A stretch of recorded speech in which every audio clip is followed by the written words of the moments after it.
42 off-roaders nakiisa sa Rainforest Challenge sa Aurora. Interesting to, partner, no? Ibalita mo yan, Eman Calope.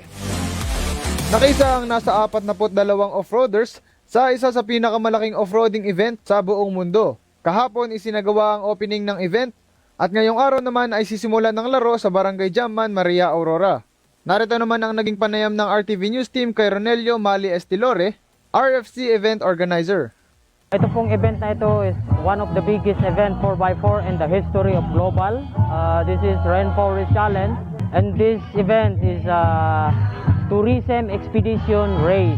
So promotion po sa tourism. Our participants from different places in the Philippines. We have from Mindanao, Visayas, and entire Luzon. Dito sa Aurora po, gaganapin lahat ng race. Aabot po kami ng 4 na araw, 3 gabi po.